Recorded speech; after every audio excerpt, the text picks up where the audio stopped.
In this series, we're going to be creating a 3D Infinite Runner. This will be a multi-part series, and today we're going to set up our project and create a physics-based character controller from scratch.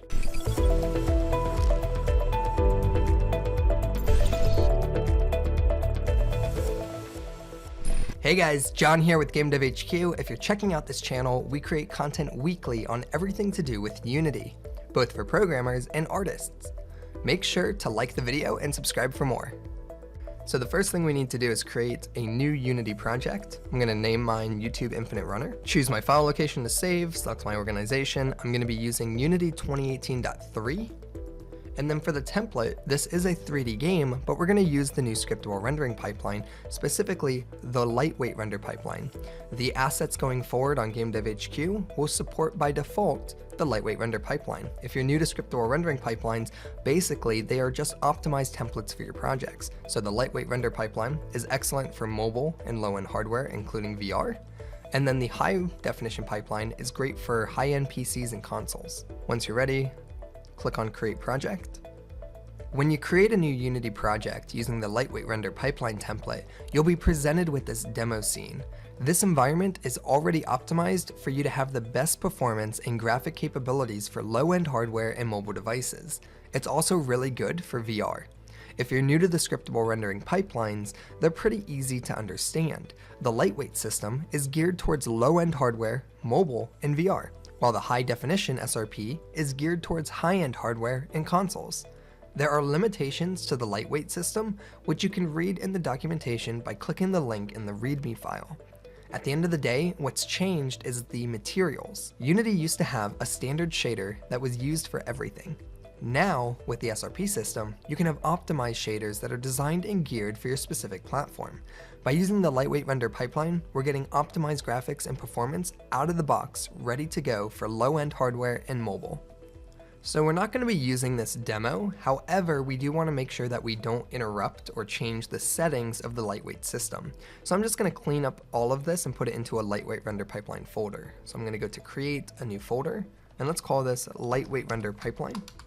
And then I'm just going to drag all of these folders inside of it. Now that we have all the folders inside, we can focus on creating a new scene and preparing our character controller. So the first thing that we're going to be doing here is we are creating an infinite runner, and it's just going to be where we're going to be going out into the distance forever. So we're going to have to be creating new platforms to walk on, and our character can be just moving forward and maybe jumping over some obstacles. So in order to do that, let's give us a platform to walk on. So I'm just going to create a 3D cube here. Let's call this floor. Later in the series, we will be bringing in some optimized GameDevHQ assets from Filebase, but for now we're going to keep prototyping. So here's our floor, and let's go ahead here. I'm just going to look at this in the forward direction. And then we want to stretch this out on the Z. So let's make this about 12. So this is going to be the floor that we're going to walk on. All right, so here if we look at this, basically the way this is going to work is we're just going to be creating new floors infinitely throughout the game. So that's going to be our stepping stone here. Let's go ahead and create our player. So go to Game Object, 3D Object, and we're going to use a capsule for the player. Let's rename it to Player. And then we can position him at 0, 0, 0, and that should put him on the platform here. And let's just bring him up a bit. Okay, so he is on the platform, and what we need to be able to do now is move forward. So let's get to creating a physics-based character controller. Let's save our scene. We'll create a new scenes folder. And then let's create a scripts folder. And inside of the scripts folder, we're going to create a player script. Once you have the player script created, select your player and drag the script to him. Here we go. Okay, open that in Visual Studio and we'll begin creating our physics-based character controller from scratch. So let's discuss for a moment the type of physics character controller that I want to create. What is a physics controller and how do we create one? Well, the simple way is to use a rigid body, and you can control the velocity of the rigid body based on the input, and we can have all of the physics properties. Gravity is handled for us, collision detection is handled for us, impact forces that we can act on the character, and it's just a pretty simple way to do it, and everything's done for you. The problem, though, is that it's pretty overpowered, and for a simple character controller, I want to have complete control and flexibility. So what we're going to do is we're going to use what's called the character controller component of Unity, which allows you to create your own physics and only use what you're going to use. So let's take a look at how to do that. Real quickly, I'm just going to open up the scripting API book here, and I want to search for character controller. And I want to see everything that we can do for the character controller and look at the pros and cons versus a rigid body component. So here, let's take a look here. We have character controller.slope. Let me just go to the character controller class. And here we go. A character controller allows you to easily do movement constrained by collisions without having to deal with a rigid body. So again, the rigid body can be pretty overpowered for what we want to do. Character controller is not affected by forces and will only move when you call the move function. It will then carry out the movement, but be constrained by collisions. So we can still be affected by our environment, but we can control the physics-based movement. If we look here, we have a few messages and things like that that we can do. For example, on controller collider hit. This is called when the controller hits a collider while performing a move. So if you still wanted to be able to push a box or something like that, instead of having the rigid body calculate the force motion for you, we can use on controller collider hit to move the box for us. So let's take a look here at how the move method works. You'll see here that there's a check for is grounded. Was the character controller touching the ground during the last move? That's going to be important for when we're jumping, because remember, we're going to have to create everything ourselves. We need to create gravity. We need to create velocity. You'll see here there is a velocity property, the current relative velocity of the character, but we're not going to be able to actually, there's no gravity in our environment, so we're going to be creating a lot of the physics for this controller from scratch. So let's look for the move method here. So here we have two methods. We have simple move and move. A more complex move function taking absolute movement deltas, which are changes in input, for example, or moves the character with speed. Let's take a look at the more advanced approach. So here is an example of how they're working with the character controller of Unity. They get a reference to the character controller component, which we'll be doing. And then in update, they check if you're grounded, because the logic is pretty simple. If you're grounded, you can move, right? You can't move if you're not grounded. And then here, they're doing some move directions, they're calculating velocity, and they're applying some gravity, which they had to create. Now, this example is pretty intimidating to look at, and we're actually going to create a simpler version and a version that makes a lot more sense to you guys, I think. All right, but ultimately what's important here is to move the character. You have to calculate all of the physics movement, and then you pass it into the move method, which is looking for a vector 3, and then multiplied by time.delta time to smooth it out. Okay, so let's take a look here at creating a physics-based character controller from scratch. The first thing that we need to do is select our player and add a character controller component. This is a built-in component of Unity, which allows us to create our own physics-based characters. You'll see here there are properties like how far up a staircase you can climb, like a slope limit, a radius, a center for your height, and so forth. We're going to keep these properties as they are currently, but we'll come back to them once we get our assets imported. I'm going to remove the capsule collider. The character controller in itself is its own collision component, so we don't need the capsule collider. Now that we have that, let's open up our script, and the first thing we need to do here is we need a reference to that character controller, because we need to call the move method. So here, we need to create a private variable that's going to store a reference to the character controller. So the type, character controller, and we'll call this controller. Inside of void start here, the controller is on the same script as the player, on the same component. So we just need to say controller here and get the component. Okay, now that we have the character controller, we can begin looking at the logic for allowing us to move. So let's take a look here at the problem we need to solve. We need to basically just move our character forward forever. So how do we create that forward motion? Well, it starts with specifying a direction.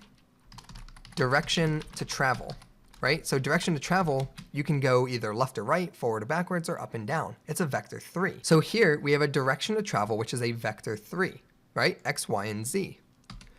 Now, once you specify that vector, what do we then need to do? Once you have a direction, how do you actually move? Well, it comes down to what is velocity. Velocity is direction multiplied by speed. And that's also going to be a vector because it's multiplying the direction value. So here we need to create velocity. So we need to declare what our direction is, and then we need to declare what our velocity is. Our velocity is going to be equal to direction times speed. And that's just the formula for velocity. Now, we don't have speed, so how fast do we want our character controller to move? That might be a variable that we want to control from the inspector. So let's create a float variable to store the speed of our game object. And we can set that by default to say 5.0f. to be able to see it in the inspector, we need to use the serialized field attribute. So now that we have the direction to travel set and our velocity, the final part is to call that move method. Basically, we need to say move based on velocity times time.delta time, which is our real time, right?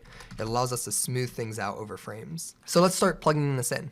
It's really simple. Direction is a vector 3. So every frame we're calculating the direction to travel. So vector 3 direction equals a new vector 3.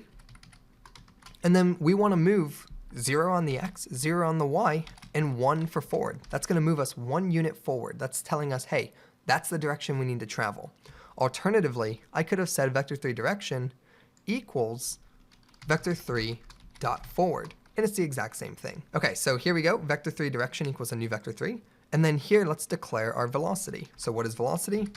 Vector 3 velocity equals, it's our direction, so we're going to go forward at a speed of, say, 5. So here we multiply it by our speed. And if we want to know what's happening in this calculation here, if you're familiar with the distributive properties in mathematics, we basically take what's inside the parentheses here and multiply by what's outside. So that direction multiplied by speed looks like this. 0 times 5 is 0, 0 times 5 is 0, and 1 times 5 is 5. So now we're moving 5 units in the forward direction. So that's how that math is working. And the last part of this is going to be calling the move method that's attached to the controller. So here we're going to say controller.move. And you'll see here that it's looking for a vector 3 motion. That motion is our velocity. So here, controller.move velocity multiplied by time.delta time. So instead of moving 5 units per frame, we want to move 5 units per second. We can save this, head back into Unity, and let's test it out. You'll notice here that when I run it, there's no gravity in our character. He's not being affected by forces right now. So he's going to hover above that platform, which isn't really what we want. But if we look at him, he's continuously moving into the distance forever on the z-axis. So we created our character controller. What we need to do now, though, is incorporate gravity, because right now he's just floating. He shouldn't be able to do that. Let's now create the ability to jump. So what is the logic here for jumping? When can you jump? That's what you have to think about. When can you jump? Well, you can only jump if you're grounded. You can't jump in midair. So what we need to do here in update is we need to simply check. After we calculate our velocity, let's check to see if we can jump. So to check if we're jumping, it's just a simple if statement. If can jump, then we want to basically take our velocity on the y, right? Basically velocity on the y equals some jump height. So that's the pseudocode, and then we can convert it to actual code saying if can jump. So how do we check if we can jump? We saw in the scripting API that there was a method for the controller class that checks if you're grounded. And if isGrounded is equal to true, then that means we can jump. So what we need to do here is take the velocity on the y and set that equal to jump height. So here we say velocity.y equals some value. How high do we want to jump? We get to control that. So let's create another float value for jumping. So here we can say jump height. And let's set it to about 10.0f. Now, once we do that, we can say velocity.y equals jump height. And let's go ahead here and just save this and test it out. What's going to happen here is that the if statement for if we're grounded or not will never be true. So I'm not going to be able to jump because we're not grounded to begin with. And why aren't we grounded? We aren't grounded because there's no gravity. So you'll see here that we only can jump if we're grounded. Well, if we're not grounded, what needs to happen? So if the controller.isGrounded equals false, which would be this else statement, what needs to happen here? We need to basically say add gravity. Now, how do we add gravity? It's a simulated thing. It doesn't exist yet. Well, a variable. We need to define gravity. So here we can say private float gravity. And let's set gravity equal to, say, 1.0f. All right. Traditionally, it's usually negative 9.8f. But for this example and for this physics character controller, we're going to define it a little bit different. So here we have private float gravity set to 1. And then here we need to add gravity. So what is the process of adding gravity? What does it mean to add gravity? Well, we're taking basically our velocity on the y and subtracting gravity. So we'll subtract 1 from the y velocity. So here we can say velocity.y minus equals gravity. And that can be another thing we can change if you want less or if you want less or more. So here we can add a serialized field, and that will allow us to change it in the inspector. So here we add gravity. Now let's test this out. One of the things I want to make sure is that we are going to now fall off the platform if we have gravity. So we're going to lengthen the platform. And you'll see here that we are now bouncing on the platform and gravity is taking its toll, and we are actually decreasing on the Y here. So I'm going to stop playing. Let's lengthen this guy, the floor, by about 1,000. And let's move with our player. So you'll see here that we're getting this bouncing motion. And the reason why we're getting that bouncy motion is because of the logic. When we're grounded, we're telling it to jump. So instead here, if we can jump, we need to allow the player to hit the space key. So here, if space key hits, then jump, right? That's the logic. So let's fill that in. So here we're gonna have an if statement for the space key. So we're gonna check the input.getKeyDown. We're gonna check if you hit the space key down, and if you did, then we jump. So we attach that there. We'll save this off. If you're not grounded, then we're just gonna add gravity. But if you are grounded, we're gonna wait for you to jump. Let's save this and test it out. And here we go. Now we have smooth movement all the way through. And if we focus in, there you go. Nice and smooth. If I jump, you'll see here that it's jumping very like a rabbit almost, like super subtle, right? Now, why is that? Why is our jump so messed up? Maybe I need to like increase the jump height. So let's go to our script. Let's look at the jump height here. It's set to 10. Let's add a serialized field attribute. So right now it's at the 10. That should be pretty good for our jumping. What happens if I set it to about 100? So here's our jump height. I'm gonna set that to about 100. Let's run this. We'll focus in on our player. And you'll see here that it jumps all the way up, but it's slowly coming back down. What is happening there? That is not the desired effect.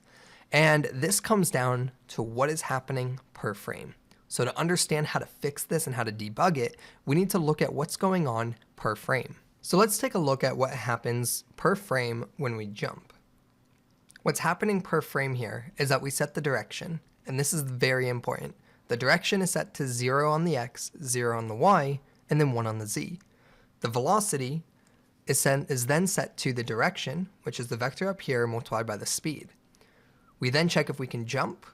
If we do jump, this is the important part. I take the velocity.y, which is 0, and I set it to jump height, which is 10. If we scroll down here, we then say controller.move, and we say move with the velocity. So the velocity at this point would be 0 on the X, 10 on the Y, and 1 or 5 for the speed on the Z. Now, what happens the very next frame? I say direction equals 0 on the X, 0 on the Y, 1 on the Z. Velocity now equals the direction. Well, the previous frame, it was set to 10, and I just reset it back to 0. So that's why we're seeing that weird behavior to where it was almost like a quick little bunny hop, because it was getting reset back to 0. Now, if we look at this, every frame, what needs to happen here is instead of it getting reset, this needs to be 10. It's going to recognize, hey, we're not grounded, so we're going to subtract 1, which will be 9, and then we move it. And then we do it again. It's now 8, subtract 1, and we move. Now it's 7, subtract 1, and then we move until you're back at 0, or your is grounded check is no longer false, or your is grounded check is no longer false, making it so that we don't need to add gravity anymore. But essentially what's happening here is every time we jump, we are resetting the Y value. So how can we fix this? Well, the way we fix this is we need to actually cache our Y velocity so that we can have a reference to it. So to do that, instead of using the velocity.y, we're going to use a cached reference to our velocity. So I'm going to create a new private float variable here that's going to store what our Y velocity should be. So private float underscore Y velocity. And let's just set it to 0.0f for now. Now, what do we need to do instead of actually assigning velocity.y to jump height? Well, we're going to assign our Y velocity equals jump height. And then in gravity, instead of actually subtracting from the Y velocity, because it gets reset to 0 every frame, we need to actually say underscore Y velocity minus equals gravity. So now we're using that cache variable, but it's not actually being used anywhere in our project. So what do we need to do? Well, if we look at the logic here, we say direction equals 0, velocity has a y0. If we jump, y velocity equals jump height. If we are not grounded, then y velocity minus equals gravity. Before we move, what do we need to do? How do I make use of this cached variable? Well, I need to basically take the velocity.y value, and equal it to the cached y value, what it should be, because this move method is what's actually handling the calculation per frame of movement. So before we actually reset, or before we actually move every frame, we need to tell it, hey, the current y velocity is going to be this for this frame. So really simple. We're just going to basically take the velocity.y, and we're going to set that equal to the cached velocity, which is the underscore y velocity. By doing this, we should now have very smooth and realistic jumping. If I select my player, let it compile, make sure the jump height is set to 10, and I'm just going to attach the main camera to the player so that we follow with it. And here, we now have a nice quick jump. And I can only jump if I'm grounded. All right, and if I want to increase that, I can select my player, and let's set that to about 20. And now we have an even higher jump. So we've successfully created a physics-based character controller from scratch. Thank you so much to all of our Plus and Professional members. You guys are the reason we continue making high-quality tutorials every week. Special thanks to Holger, Jack B Game Dev, Laurie DK, Lucky Ducky 10, Matt Gamer, Mr. Amacastro, OJ Zach, Six, Steamed Poet, and The Lost 03. You guys rock.